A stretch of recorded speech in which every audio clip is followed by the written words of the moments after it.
Good afternoon. Please keep dropping those comments in there. I love this. Elijah is just amazing. He keeps coming up with these amazing questions, and I love them. And I love your responses equally. So before we get started, we're going to do our land acknowledgement. And that is, we honor the land as the Creator intended, that we commit to keep it clean and support efforts to make it safe for all. We can show honor to the native keepers of the land by recognizing the value of their culture, by learning the truth of their history and how it shaped this great country. So with that being said, we had a little chat prior to getting started about generations. And because we've heard little bits of conversations over the last, couple of months, we decided that, hey, maybe this time that we do a presentation on generations. And so we went looking and we found the best person we could find out there to do this. So I want to share a little quote with you that I discovered several years ago. And I thought, this is a good one. And here it is. Every generation imagines itself to be more intelligent than the one that went before it, and wiser than the one that comes after it. George Orwell. And if you think about it, you might find yourself someplace in there. So about our program today, understanding and leveraging generational diversity in the workplace. Our speaker today developed this program called Gentelligence. Its concept to help organizations change the way they approach generational differences. We now have 5 generations in the workplace. Woo-hoo! That's awesome. So one of the things that, or not one, but many of the things that will be discussed today is, how do we look at all these generations? Where will they work? Why they will work? When they will work? And who will our talent be in the future of work? In this session, our presenter will explore these questions through a Gentelligence lens, broadening our perspectives of how we tap into the benefits of generational diversity to create the more engaged employee. She will also explore the challenges and opportunities of leading those both older and younger than ourselves. So a little bit about our speaker. She is the Director of Leadership Development at the Farmer School of Business at Miami University. Our speaker, Megan Gerhardt, Ph.D., is a professor of management and leadership, where she also serves as the director of several leadership development initiatives. She has published widely on generational differences in the workplace and author of the book, Gentelligence, a revolutionary approach to leading an intergenerational workforce. Her Gentelligence work has been featured in Harvard Business Review, NBC News, The Washington Post, the Chicago Tribune, and so many others, including her TED Talk, Why I Love Millennials, and You Should Too. Without further ado, I yield the floor to Dr. Gerhardt. Thank you, Fanny. That was the most beautiful introduction I've ever had. I'm going to take you on the road with me for sure. Thank you so much for that. I am so excited to be here with everyone today. We have about, 40, 45 minutes of things I want to share, and then excited to take your questions, your comments. And as Fanny said, I am here to champion all generations in the workplace and start a conversation, hopefully among all of you, about how we really change the lens on the way generations in the workplace are seen. So I want to start with a story, a little bit about my background and why I'm so passionate about this topic. So I began my career as a professor when I was just 26 years old. So I was very young. There was a lot I had to learn. I came to Miami University and learned a great deal from my older colleagues, as most of us do. I found some wonderful, wonderful mentors. But being that I was closer in age to many of my students at that time than I was to my colleagues, I found myself very naturally turning to them with questions for input, to get feedback on certain things I was doing in the classroom, and very quickly realized that I was learning just as much in that direction as I was from the other direction. Very different kinds of input and expertise, but equally important. And as the months went on, I realized that that strategy of learning across both age gaps was helping me become better at my job. And so I'm an organizational psychologist. I'm fascinated in what allows us to really create excellent levels of performance in our teams and our organizations for leadership. And I thought, well, what a fantastic kind of diversity that we don't talk about very often. Age and generational diversity must be such a source of learning for people out in the workplace. I really want to study it. I want to go talk to professionals across industries and see if they're loving this as much as I am. And the short answer was no, they were not loving it as much as I was. This was when the millennials had first started entering the workplace. And so that was, if some of you remember, a time of a lot of tension, stress, confusion.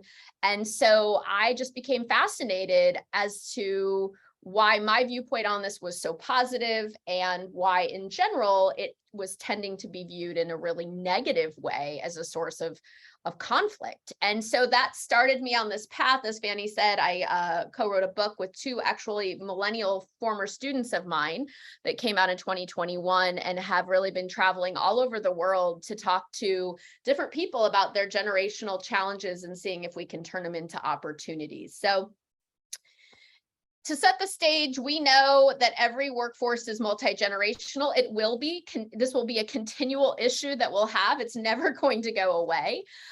Recent data shows us, though, that very few organizations really feel like their leaders have any idea what to do with all of us from all these different generations. 6% is the number that Deloitte found, which that is startlingly low.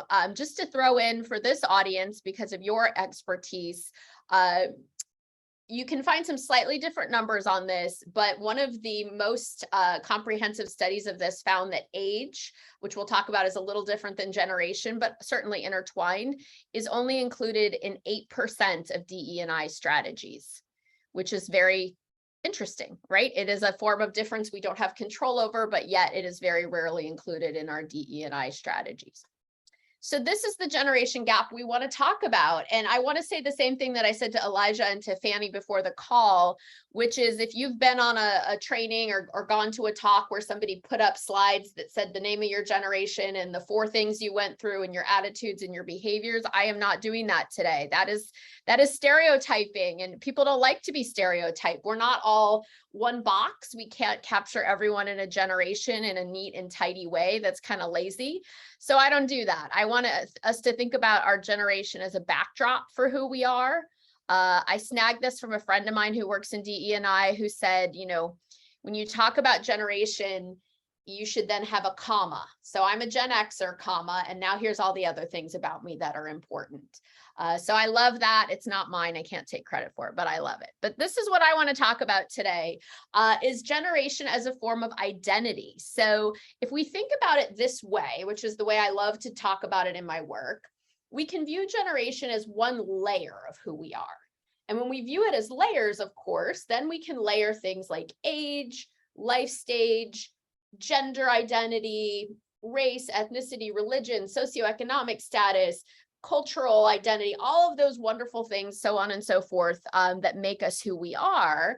And we can acknowledge that generations are fascinating and complicated and important, but that within every generation, we have all this wonderful individual differences as well. So where do generational identities come from? Well, if we look at the research on this, we all have those formative years. So approximately 5 to 20 are formative years where our brains are still developing, where we can change our minds and our norms are evolving, and we're trying to figure out what we think about ourselves and the world. I have a 17-year-old, so we're right on the cusp. I'm throwing things in, like hoping the jello isn't quite set yet. But I bring that up because research would tell us that when you experience things in those formative years of life, they have a more profound effect on you than if you experience them later. So if you take, for example, the pandemic that we've all unfortunately experienced, research would say the people that experienced the lockdown, for example, between age 5 and 20, that will profoundly have shifted their norms and their attitudes in a way that probably didn't happen as much for older people. Because our brains were already sort of wired and set, and theirs were forming. And the same is true for any economic, political, cultural, social event, parenting norms, educational norms, all of those things. They hit us harder in those formative years, which lead to internalized values. But what I've really found tends to be most noteworthy are the norms. So every generation develops the norms and the tools they need to be successful in the time that they're growing up and starting their lives and living their path. And that is true for generations. And then that manifests into these behaviors and attitudes that we all see in the workplace. So I wanted to ground us all in the fact that, you know, when you dig into the research here, you'll find that there are all kinds of interesting generational differences if we look at generations as groups, and we're going to talk about some of those today. But there's also some very important common ground that I don't want to skip over. And that is that research finds that beneath all of this interesting norm difference, we have shared internal needs. So I don't care if you're 23 or 73 or somewhere in between, we have internal needs to be respected, to feel connected, to have a sense of competence, and really important right now with what's going on in the workplace, we all want to have agency or autonomy over our lives and our work. Where we tend to get stuck is that the generational norms that we learn on what it means to connect or how you earn respect in the workplace can be very different. And although the underlying need is the same, the way it shows up can be very different, and that's often where our conflict and confusion lies. All right, so let's do just a wonderful, just like Fanny, I love quotes too. So the quote she shared is the first quote in our book, so I love it too, and I love this one as well. It's what you go through and don't, and the things that resonate with you and you remember or were not a part of your growing up that are so profound.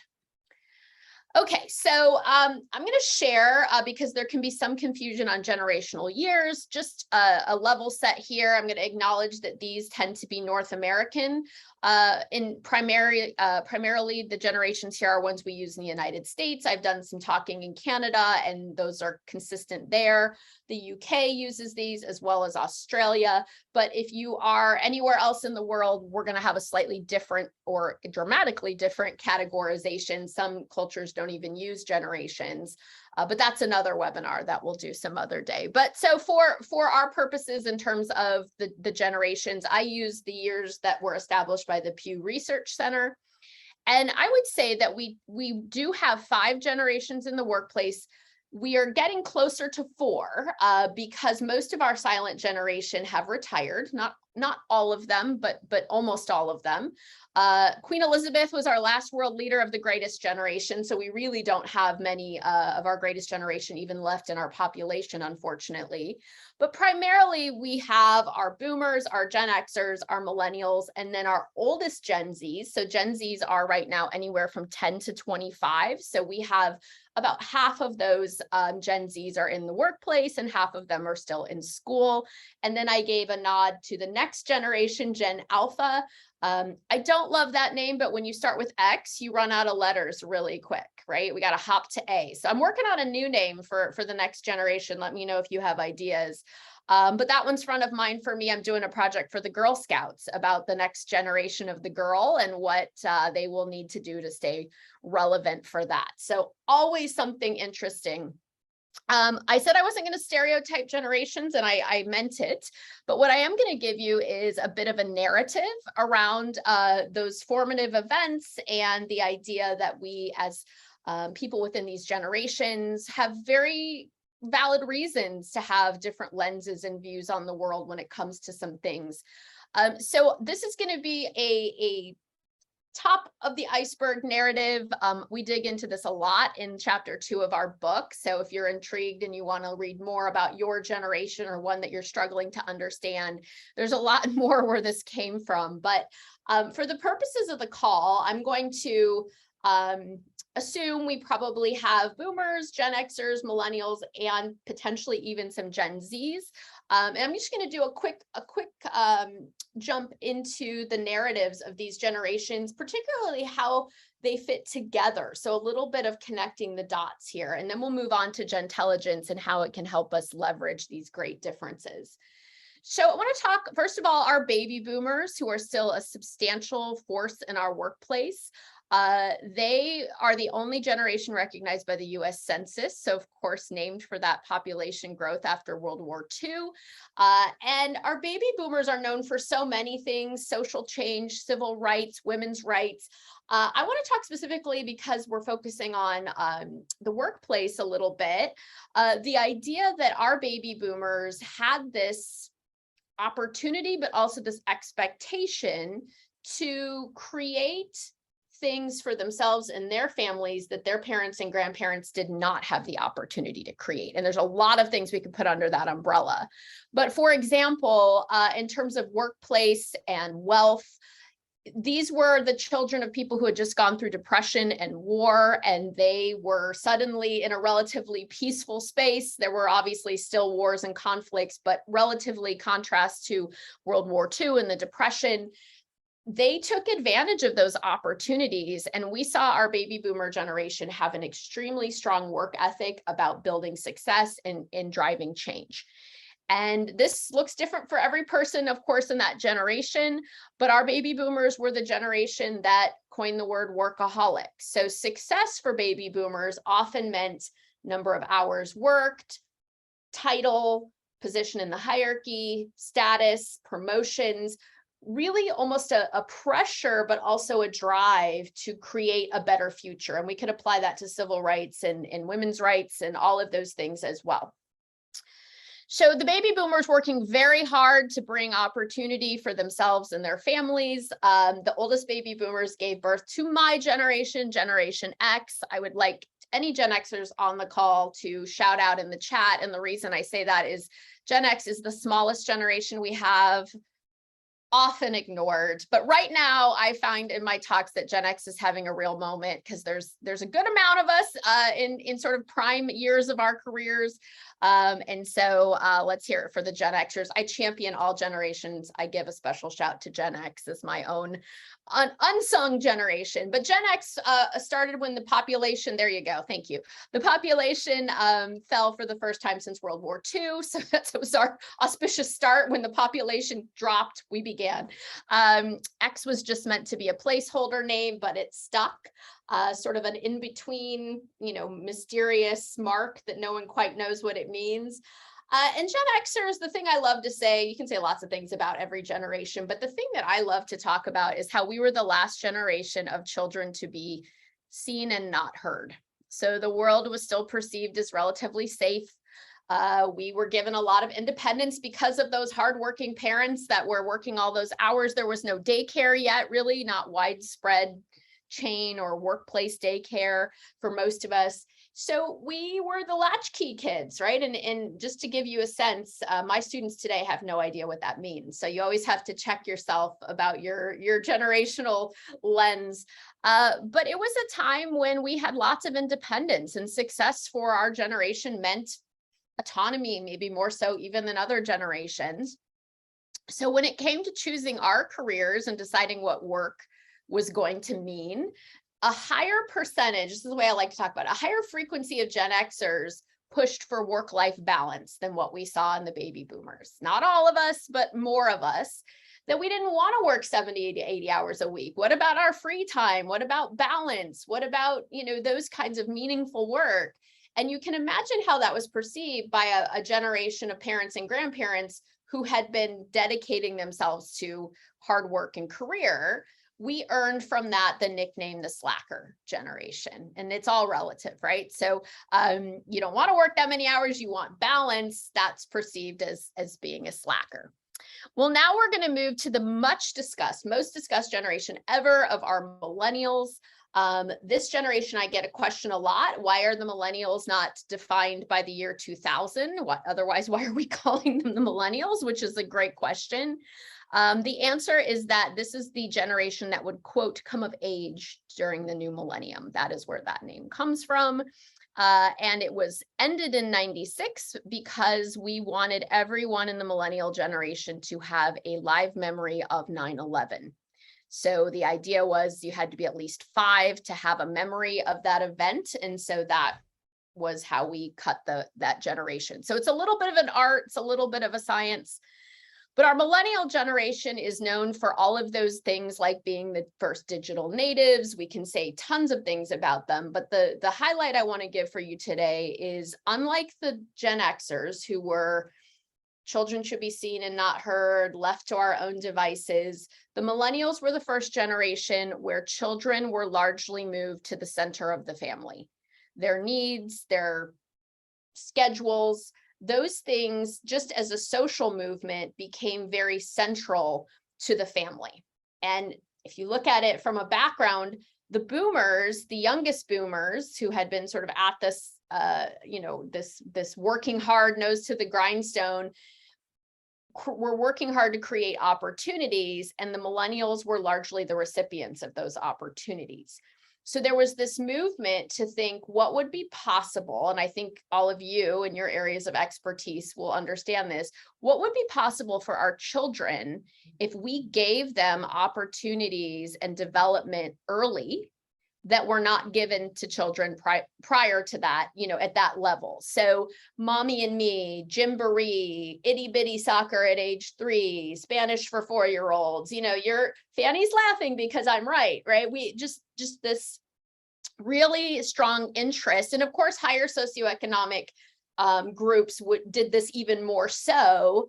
It kind of scales up, but as a society, we thought, let's figure out what would the potential of this generation be if we really invested and developed them and protected them. And that's, of course, where the trophy generation nickname came from, that we wanted to protect and develop the self-esteem of this generation in ways we hadn't maybe done so well in the past. So it all came from a really, really good place.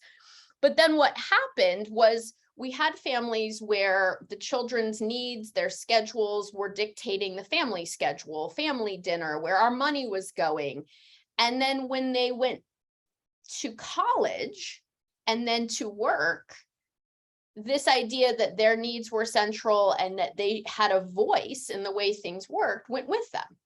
And I work at a university, and I can tell you, when I went to college, all I needed was a decent ACT score and, a high school diploma, and they just let you in and it was fine. Like, no one made a big deal out of it. I sat on a full ride scholarship committee for our university a few years ago, and my jaw just dropped to the ground. Like, anyone who's put children through college, or you've just gone through college, you understand what I'm talking about. To get into college, if you all started in soccer at age 3, imagine what you're supposed to have accomplished by the time you're 18. I mean, these kids are like mayor and like running a nonprofit by the time they're 18, and I was looking at these applications, and I texted my son, and I said, "What are you doing?" He's like, "Playing Xbox." I'm like, "No, you're not. No, you get off that Xbox. You go find some clean water for a developing country, or, you go volunteer somewhere. Like, you're never going to leave my house." So there's a lot of pressure on that generation that has continued to scale. And so if you think then about millennials entering the workforce, they were a huge generation, very similar to boomers in size. They showed up ready to do exactly what we raised them to do, which was speak up, go after it, be proactive, participate, contribute. And we didn't like it. Like, we got mad about it. We were like, who do you think you are? You need to sit down. You just got here. Well, they were exactly who we raised them to be. They were very proactive, but we didn't view it as proactive. What did we view it as? Anybody want to take a guess in the chat? It starts with an E. Whiny. Okay, whiny. Thank you, Ryan. Yes. So, I mean, think about for just a second, and this will get us into our Gentelligence conversation. What's the difference between proactive and entitled? It just depends on who you ask, right? They view themselves as being very proactive, and you go tell them you're ready and you're ready to contribute. You've got great ideas. But if you're a Gen Xer or a baby boomer or a silent generation, that's not the norm we had entering the workplace. You weren't allowed to have an opinion until you earned the right to have an opinion.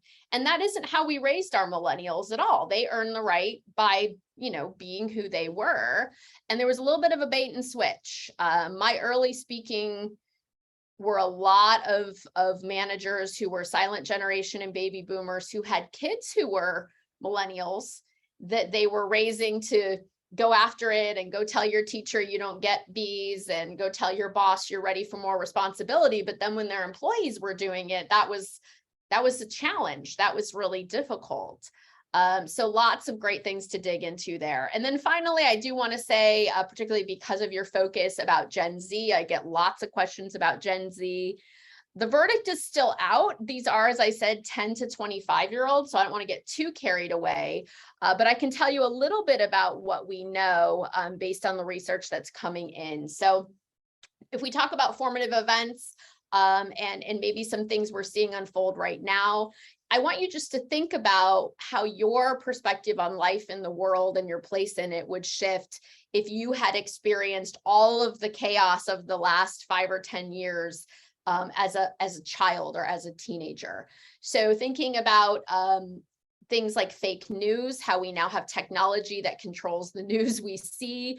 They don't know what to trust or what's real. We all, if you're older, you had the news. It might not have been accurate, but it was consistent, right? Like which news channel that told the exact same news do you want to listen to? It's led to a real demand for transparency, that they want information and clear information and to understand what's going on. Their risk tolerance, as contrasted to the millennials, has actually gone up because they haven't had a choice. So they are a more risk tolerant generation and have really shown signs already of being much more self-directed than the millennials. So rather than sort of taking cues from parents as to what they should be doing, or the helicopter parenting that we saw with our millennials, we've invested in you, we have to make sure our investment is returned and that you don't fail. We're seeing some pullback on that for Gen Z. They're making their own choices, particularly about things like education and career. Of course, as you know, the attention revolution, very short attention spans due to sort of our media, not necessarily bad or good, just the way we're delivering things like education is shifting. Most started their careers during or slightly after lockdown so far. So some have never been actually in the same workspace as their coworkers. And we're seeing very closely in higher ed, we're monitoring the fact that many of them are foregoing four-year education for things like trade schools, certifications, gap years, taking some different paths that might seem more secure, less risky because of things like loan debt. So those are all trends. And then, of course, really importantly, mental health focus and the stigma around mental health, thankfully, is decreasing for this generation. And very purpose-driven, which is consistent with the millennial generation as well. So those are just some trends we're looking at. Stay tuned on those. And now let's get to the really interesting stuff. So I'm sure all you have to do is scroll your media feed to see that generations have been pitted in this war against each other, that we are somehow in this battlefield. And the first chapter of our book is actually entitled Blame 60 Minutes. And it features a really horrible segment from the early 2000s where the host, Morley Safer, did a segment called The Millennials Are Coming. Like it was this plague and we should all crawl under the table and hide, like really just creating this narrative that generations were in conflict, that we all were going to compete, that the difference was negative and bad rather than interesting and important. And that has continued to this day, this narrative. So if you don't believe me, I collect really bad generational headlines. So I'm just going to share a few with you. These are all real headlines. The millennials tend to take the brunt of it. We scapegoat them for as many things as possible. Anything we're unhappy about that is changing is the fault of our millennials. Occasionally, we will blame other generations, but millennials are a favorite of the media.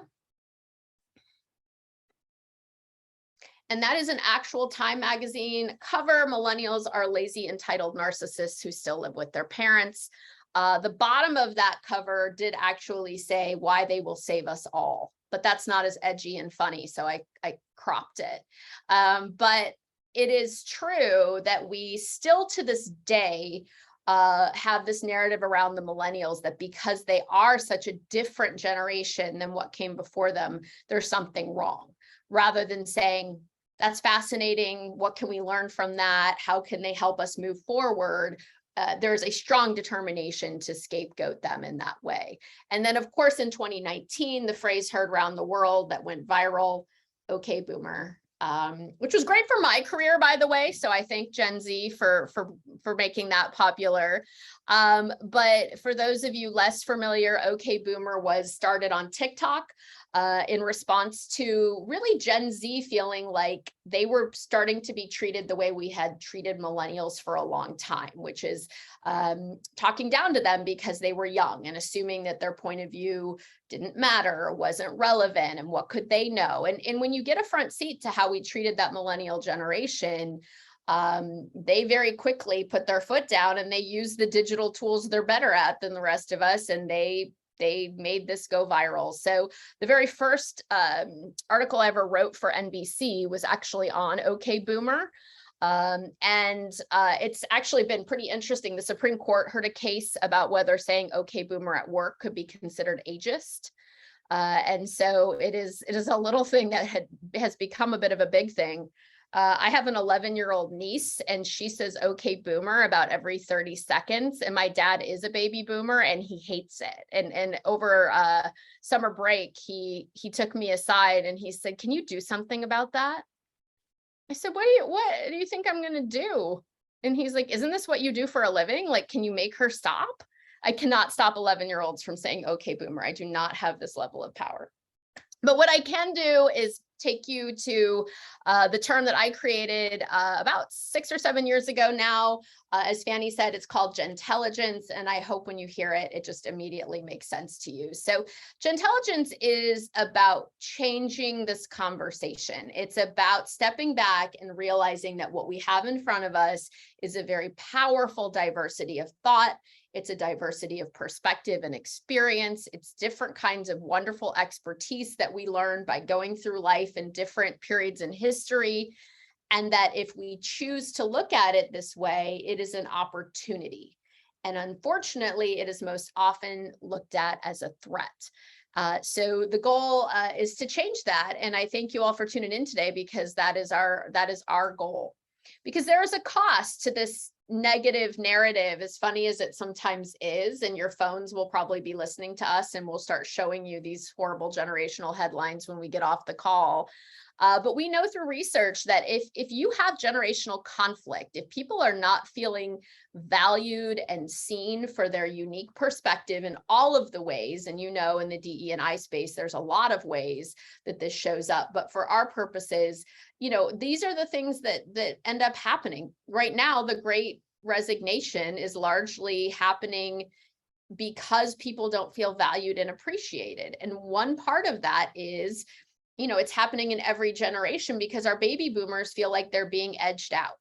They feel like they're not being engaged, or they're not getting development, or they're not being respected, and they're not ready to retire. So they are going to take their expertise and their experience elsewhere if we don't find a way to recognize and value that more effectively. And the same is true for people mid-career, you know, my generation, and of course, our millennials who are tired of being thought of as the young kids on the block. Our millennials are 41 this year. The oldest are 26 to 41. So they are not kids. Some of them are in substantial management and leadership roles. And then, of course, our Gen Zs, some of whom, like I said, have never met their coworkers in person, and they don't feel valued. They don't feel engaged. And so it can lead to all those negative outcomes you see there if we're not careful. But the good news is there's all kinds of positive things that can result if we do figure out how to leverage this effectively that you see there. So we have potential access to all these different informational networks.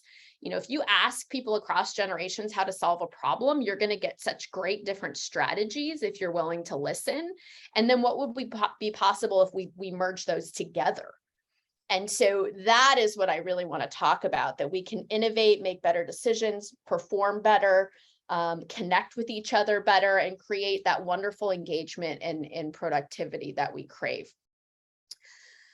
For better or for worse, it doesn't happen naturally. So if you say, well, that sounds great, Megan, but that's not what's happening at my workplace, you're probably right, because we find through research that without a strategy, we're really just going to get conflict, miscommunication, tension, frustration. So we need a strategy.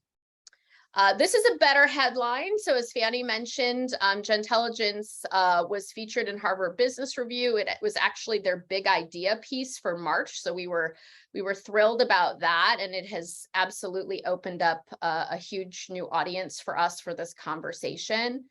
And I want to share with you what it means to be Gentelligent. So what I was hoping to do with you for you today is just share our 4 practices. And for many of you, these will not seem revolutionarily new, but hopefully they're revolutionarily new when it comes to generational interactions. So these are best practices in both cross-cultural management and diversity and inclusion, but very rarely are they applied to generations or age as a kind of difference. So I'm going to take you through each one briefly, and I've brought just one tool from our work that I'm going to challenge you to try to apply on your teams. You can apply them with your families. You can apply them anywhere that you think they might be relevant for you. So I'm going to do one tool for each. So the first one we want to start with is identifying assumptions. So of course, this is trying to raise our awareness levels on implicit biases we're carrying around. So when you learn the new person on your team is a millennial or is a baby boomer, what do you think, right? What assumptions immediately pop in your head? Oh, that baby boomer isn't going to be able to use technology. We talked about this before the call started. Well, that's a stereotype, and it's actually not true. There's no research showing that baby boomers aren't able to use technology well. There's great, interesting research on how older people are less interested in using technology for everything they do. They don't necessarily want it to be as pervasive in their life as younger people, but that doesn't have anything to do with their abilities. So that's a fascinating conversation and I often will get baby boomers who say, look, I invented that technology you're all positive I can't use. So maybe just step back on that one a little bit. Or on the flip side, I was at an airport lounge a couple months ago. I had a flight delay and a bunch of us were in there working, and this really young woman came in her tracksuit with her big Beats on and her phone, and she was having a very loud conversation with someone, and I immediately was annoyed. And my first thought, which I will share, was she's not old enough to be in here. And I do this for a living. And I'm like, what is she doing in here? Like, we're all in here working. And I said something to my son when I got home, and he said, that's not very Gentelligent of you. She could own a business. She could be an influencer. She has probably more right to be in there than you do. And he was totally right. I don't know why I teach him things, because then he just comes back and educates me, but we all have implicit biases that we don't necessarily recognize. So part of identifying assumptions is doing what I call an assumption audit. So where do you hear yourself or catch other people making those automatic assumptions that, for example, I was on a call where a client of mine said, well, we're going to roll out that new training program. And I said, great, is everybody getting it? And they said, well, probably not our baby boomers. And this wasn't even a Gentelligence call. So I'm like throwing the flags down. I'm like, what are you talking about? And he said, well, Linda, I saw her in the coffee room and she said she hopes she didn't have to take this training. So I reconsidered and like, we won't make our older employees take it. And I was like, okay, we're not making policy decisions based on Linda in the coffee room. Like everybody gets an opportunity to take the training. You don't want to disengage, this incredibly valuable part of your workforce. So those kinds of assumptions. And then the last thing I want to add with this one is biases and stereotypes, of course, are incredibly damaging. And we have age polarization in our workplaces because we don't tend to work very much with people that are a lot older or younger. It's just the nature of when we started our career. Our coworkers that we're closest to tend to be around our age usually. And so we don't have those connections to really personally know and understand someone in another generation, which is, of course, how stereotypes are broken. But I also want to encourage people to think about what you are assuming other people see the same way as you across generations. So my favorite example right now is this push for flexible workplaces. We're going to create a flexible workplace.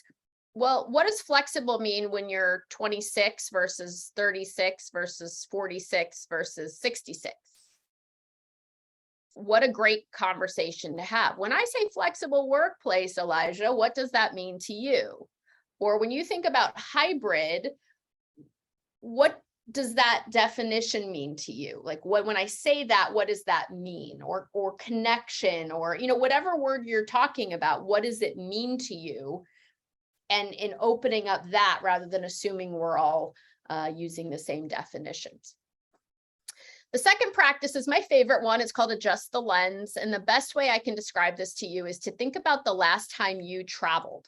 And I hope it wasn't that long ago, but you probably, if you went to another culture, another country, realize there was a high likelihood that you might be misunderstood because these people grew up differently than you. They have different language than you, different norms. So you work harder to make sure that you're not being misunderstood, and you work harder to make sure that you're not misunderstanding other people.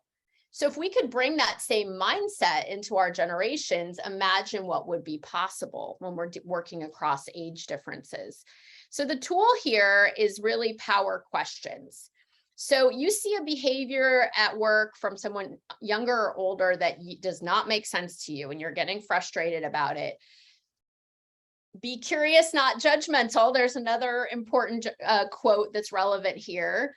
And use the power question. One of my favorites is help me understand. Can you help me understand why we just pulled the laptops out? I thought we were having a meeting. And then they can say what my students say to me. Oh, I'm just taking notes on the Google Doc. I'll share it with you. And I'm like, yes, you are. I knew that. And that's exactly what I want you to do, right? Like I immediately was judging that they were going to be distracted. And I was using my lens that I didn't start my work career using laptops at meetings. And it took me a hot minute to think about the fact that that's not what their experience had been. So it's not right or wrong. It's just different. And I have tons of stories about this, whether it's people taking out phones and other people assuming they're distracted when in fact they're taking notes on their phone, right? These are just a few kind of low-hanging fruit examples. Or your older worker calls you and you think, well, why are they calling? Well, they might have a great reason why this needs to be an in-person conversation. Can you help me understand why you think we need to do a call, right? Is a great question.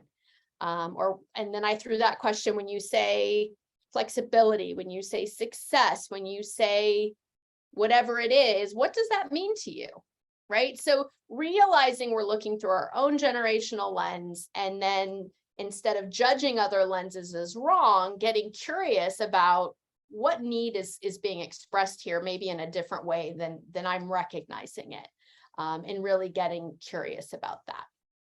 All right, so two more, and then I'll be happy to take questions. So once we've broken down some of that bias, we have to work on building up trust. So this idea of, I'm sure you've heard the phrase psychological safety. We want across generations, everybody on our teams to feel safe to both contribute ideas, because we need them all right now, as well as ask for help. And so often older people are confident sharing ideas because of their tenure and experience, less confident asking for help because they feel like they might look less competent or that they shouldn't need help because they've been doing this for so long. And then on the flip side, younger people are sort of socialized to ask for help, but might be afraid to offer ideas because they don't want to seem entitled. So how do we normalize in our teams and organizations that we want everyone to teach and to learn? When I first started my career, an older colleague said, "We want you to speak up. We don't care that you just got here." And it took them 30 seconds to say that, and I'll never forget it. They probably regret that they told me that now, but that's what they told me. So that's what I've been doing. The exercise here is one you've probably seen at like conferences where like a trade show, somebody will say, "Ask me about our new products." I've done a great lunch and learn called Ask Me About. It's kind of, you can do it for fun or you can do it for work related things, but you have everybody talk about a kind of expertise they have.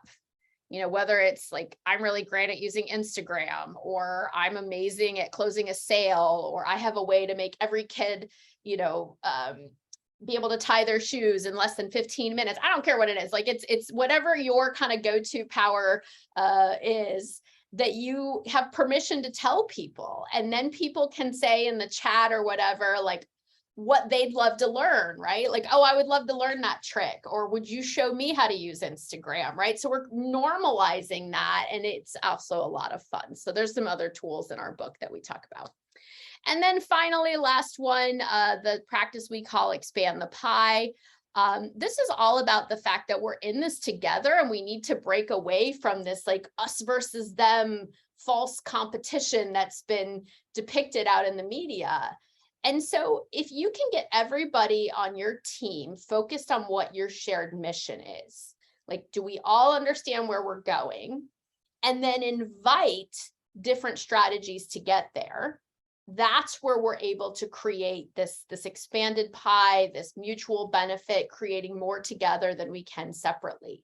So my favorite question, and the last tool I'll leave you with here, is I do this all the time with my students. I'll say, "Here's the goal of this project.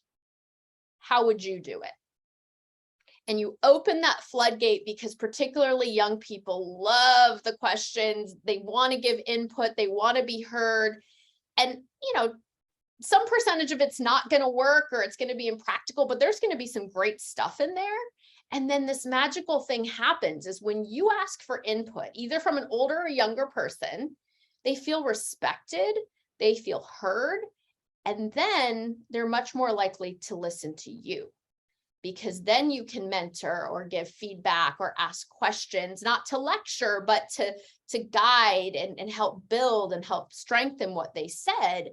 And then we are tapping into that wonderful Gentelligence, that wonderful value there. So this is the mantra of Gentelligence, that we all have something to learn and something to teach. The more we can normalize the fact that we want this happening in both directions, we want mutual mentorship, we want to create these cultures where this is expected and not surprising, the more we're really going to be able to tap into this wonderful form of difference. So just as I finish up, this is the book I keep mentioning. So I obviously just had 45 minutes or so today, but we talk in there about people strategies. How do we tap into all aspects of our workforce and attract and engage and retain them? More on what our multi-generational teams need. Some stuff about leading. So how do you lead someone older than you? Or if you're older and trying to lead someone younger, what are some of the different dynamics? And then, of course, you can see there some things on cultures and the future of work. And then you'll maybe get a kick out of this. So I, about once a month, push out some current event articles, some things I'm doing, some tips on becoming more Gentelligent, comment on, for example, my last one was about why Gen Z is quiet quitting and why we're not understanding that. So that's my mailing list where I push that stuff out about once a month. Would love to have you join it. But as I was creating this, I said to my millennial co-author, who's like 27 now, but he's a former student of mine. I texted him and I said, I want one of those things that people point their phone at, like point their camera at, and it takes them to the mailing list.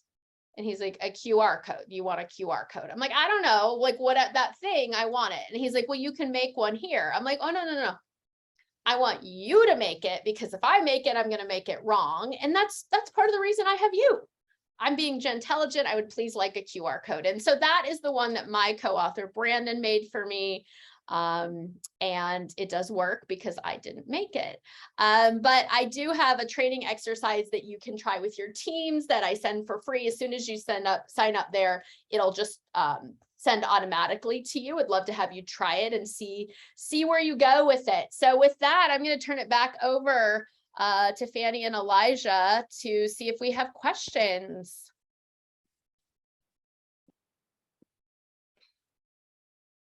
We have questions. All right, let's do it. We do. But first, I want to say that was totally phenomenal. I loved it. I loved everything about that presentation. And obviously the chat box, I know that you were in presenting mode, so you weren't really keeping track on the chat box. It has been booming from the moment you started speaking. All great conversations, responding to your comments, very just enlightening and engaging. So thank you so much for this amazing presentation. So now I'll get to the questions that are in the Q&A box, and Elijah and I'll flip back and forth. So the first question that I have here from someone, it says, what things have been successful to get the folks to lower their guards when tensions have run high due to generational conflict? Example, a Gen X manager lashing out a bit because the younger staff they oversee are wanting agency transparency in their company. That's an interesting comment. It Question. is. Yeah, what a great question. I talked about this, actually. I did a session at the Cleveland Clinic, and they were having this where the younger, in general, what we were seeing was this demand for transparency, and the older folks that were involved saying, well, not so fast. There's a lot of reasons why we can't have that. Like there's legal concerns, there's, some things. So I think part of it is going back to that, identifying assumptions and adjusting the lens. So kind of taking a deep breath, because we're getting aggravated that you have a norm and you are, even the phrase demanding, right? You're demanding something means you want something that I don't want to give you, or we can't give you. I would reel it back and say, well, let's have a little bit of a conversation about what problem are we trying to solve? Like, do you not have the information that you feel like you need? What are you hoping we can provide? Because I think when we use words like transparency, that's a real, a buzzword. And what, for example, this conversation we had at the clinic, what the younger people wanted was they wanted to hear, they wanted to be at the table, they wanted to have input, and they wanted to be heard, which of course we all want. And the older people were assuming that meant they wanted to make decisions, which they didn't feel they were ready for or legally couldn't in this particular situation. And that was not what the younger people wanted. They simply wanted to be involved in the process. They wanted to understand what was going on. They wanted to understand why certain decisions were being made and feel like they had been heard. So I think slowing down and saying, can you help me understand what your concerns are? Like you say, demand transparency, what would that look like? And it might be that what they describe, 60% of that you're happy to do, and 40% of it you can't. And a big part, I think, is that younger people have often grown up being told why something. Here's why you have to go to bed, or here's why you can't do that, or here's why we're doing it this way. And many of us who grew up in different eras, it was because I'm your mom and I said so. That's why. Now go to bed and stop talking. And it's just different. It's not right or wrong. So then a boss who is older might think, I don't have to explain myself to you, or I don't have to tell you every back part of what's going on. But why wouldn't you? Right? And if there's things you can't share for legal reasons, other reasons, then explain that. So I think taking time to explain and to engage and to give the why and to understand what problem we really are trying to solve can be really, really helpful. Absolutely. Thank you. So someone did ask the name of the book, and that you've already shared that toward the end. We have another question here, and that is, any suggestions on rules of engagement for having meetings with multiple generations to come up with solutions and or ideas? Yes. So one of the things we talk about in the book, I think it's in our teams chapter, which was our favorite chapter, was using some best practices in decision making. So there were a couple we suggest, but for example, one is we're going to talk about how we're going to make decisions. And we're going to make decisions based on what norms are best for our team, not my norms or your norms, but what should our team norms be? So that's really important, right? That we're not going to do it the way we've always done it. We're not going to do it the new shiny way because it's new. We're going to discuss what our goals are and why we are going to have certain shared norms.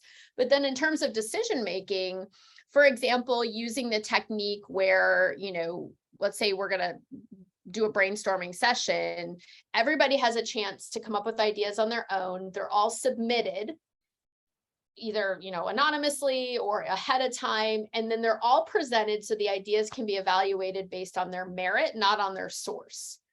And then everyone gets an opportunity to vote or whatever we decide our structure is, but we're going to tell everybody ahead of time or further discuss, or we're going to narrow it down. And so people are feeling like what we want are the best ideas. And it's possible that the best ideas might not come from the person who's been here the longest. But then what might happen if we have a good structure to get all the ideas out is, let's say my idea is one that everybody's excited about, but I have some older colleagues who have really great expertise. We talk about in the book about different kinds of knowledge. And one of the kinds of knowledge that our older colleagues often have because of their experience is something I call know when. So I love that, but we should wait to bring that up until the new fiscal year, right? Like based on their experience, it can be political factors, it can be timing factors, it can be like, hey, if we really want this to happen, here's when we should bring it up. Or sometimes it's know how, like here are the, or know who, here are the key people that are going to have to buy into this for us to move it forward. And there's kinds of expertise that younger people tend to have more strongly as well. So setting up a process where everything is sort of understood of how we're going to make decisions and giving people opportunity to get their ideas out there regardless of source. Yes. Oh my gosh. We have more questions, but we don't have time for them. But I mean, it was just a powerful presentation, and we thank you so very much for sharing this time with us and sharing your expertise with us, because it was very deep, very detailed, and I can't wait to read your book. Well, I haven't done that yet, but I'm going to make sure I get into it. But thank you so much. And we want to thank all of the attendees, because you could have spent your hour any place, but you chose to spend that with us. And for that, we say thank you so very much, and we want you to have the best day ever. And again, to you, Dr. Gerhardt, thank you so very much. Thanks for having me. Hoping you'll come back. You bet, of course. Okay, bye-bye.